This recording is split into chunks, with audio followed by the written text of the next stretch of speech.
Halo teman-teman, pada tanggal 15 Desember 1949, Soekarno terpilih sebagai Presiden RIS. Nah, kemudian pada 20 Desember 1949, Presiden Soekarno menunjuk Muhammad Hatta sebagai Perdana Menteri RIS dan memerintahkannya untuk membentuk Kabinet Republik Indonesia Serikat.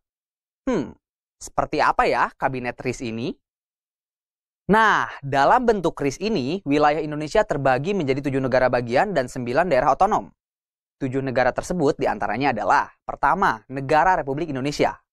Kedua, Negara Indonesia Timur. Yang ketiga, Negara Pasundan. Yang keempat, Negara Jawa Timur. Lalu yang kelima, Negara Madura. Yang keenam, Negara Sumatera Timur. Dan yang ketujuh, Negara Sumatera Selatan. Nah, Kabinet RIS yang menjalankan roda pemerintahan biasa juga disebut dengan Zakon Kabinet. Artinya, mengutamakan keahlian dari anggota-anggotanya dan bukan kabinet koalisi yang bersandar pada kekuatan partai-partai politik. Nah, memang ada menteri yang merupakan anggota partai politik dari PNI, Masyumi, dan Parkindo misalnya. Tetapi mereka duduk dalam kabinet bukan sebagai wakil partai, melainkan sebagai perseorangan. Anggota-anggota Kabinet RIS sebagian besar pendukung unitarisme atau pendukung republik, dan hanya 2 orang saja yang merupakan pendukung negara federal, yaitu Sultan Hamid II dan anak agung Gede Agung. Lalu seperti apa ya perjalanan Kabinet RIS ini? Masa kerja Kabinet RIS terbilang tidak lama, dimulai sejak 20 Desember 1949 sampai 17 Agustus 1950. Nah, akan tetapi perjalanan kabinet ini tidak mudah, teman-teman. Nah, jadi pada masa RIS ini, kabinet disibukkan dengan permasalahan yang muncul akibat perang kemerdekaan maupun masalah-masalah internal lainnya. Nah, jadi sebagai akibat dari perang kemerdekaan, banyak prasarana yang hancur, keadaan ekonomi yang buruk, dan trauma perang bagi masyarakat. Di bidang ekonomi sendiri, masalah utama adalah munculnya inflasi dan defisit dalam anggaran belanja negara. Nah, untuk mengatasi masalah inflasi, pemerintah menjalankan suatu kebijakan dalam bidang keuangan, yaitu mengeluarkan peraturan pemotongan uang pada tanggal 19 Maret 1950, yang dikenal dengan kebijakan Gunting Syafruddin. Nah, kalian bisa mencari tahu lebih lanjut ya mengenai kebijakan Gunting Syafruddin ini. Kemudian masalah utama lainnya terdapat di bidang kepegawaian, baik sipil maupun militer. Setelah selesainya perang, jumlah pasukan harus dikurangi karena keuangan negara yang tidak mendukung.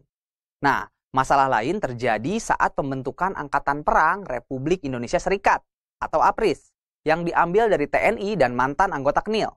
Pembentukan APRIS ini menimbulkan kekhawatiran bagi TNI.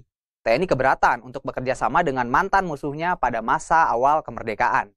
Nah, begitupun sebaliknya teman-teman. Dari pihak KNIL terdapat tuntutan untuk ditetapkannya KNIL sebagai aparat negara bagian dan menolak berintegrasi dengan TNI. Hal ini cukup rumit ya. Kebayang nggak sih kalian harus bekerja sama dengan rival kalian? Gejala semacam ini tentunya menimbulkan konflik dalam negeri. Contohnya di Bandung berupa Gerakan Angkatan Perang Ratu Adil atau APRA. Selain itu, perlawanan dari DITII juga mulai dilancarkan oleh Kartosuwiryo di Jawa Barat. Sedangkan di wilayah lain, proses penyatuan pasukan militer ini juga berubah menjadi konflik. Nah, inilah teman-teman beberapa masalah yang dihadapi oleh Kabinet RIS. Berbagai konflik yang terjadi dalam tubuh RIS mendorong munculnya wacana dari beberapa negara bagian seperti Negara Indonesia Timur atau NIT dan Negara Sumatera Timur atau NST untuk kembali ke negara kesatuan. Nah, pada 8 April 1950 diadakanlah konferensi segitiga antara RI, NIT, dan NST. Kemudian pada 12 Mei 1950, kedua negara bagian tersebut memberikan mandatnya kepada Perdana Menteri RIS, yaitu Muhammad Hatta, untuk mengadakan pembicaraan mengenai pembentukan negara kesatuan dengan pemerintahan RI. Nah, dengan didukung oleh sebagian besar rakyat di negara bagian, kesepakatan untuk membentuk negara kesatuan tercapai pada 19 Mei 1950.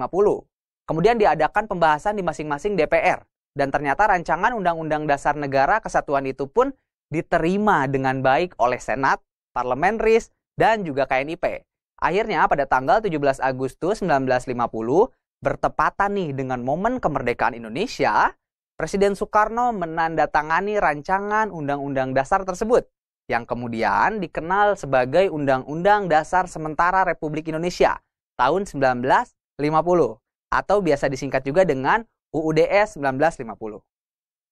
Nah, teman-teman, dengan ditandatanganinya rancangan UUDS tersebut, maka pada 17 Agustus 1950 secara resmi RIS dibubarkan dan dibentuk kembali Negara Kesatuan yang diberi nama Negara Kesatuan Republik Indonesia atau NKRI. Nah, dengan ini, maka berakhir pula masa kabinet RIS dan Indonesia kemudian memasuki masa baru dalam sejarah demokrasinya, yaitu masa demokrasi liberal. Wow, akhirnya Indonesia berhasil bersatu kembali ya teman-teman.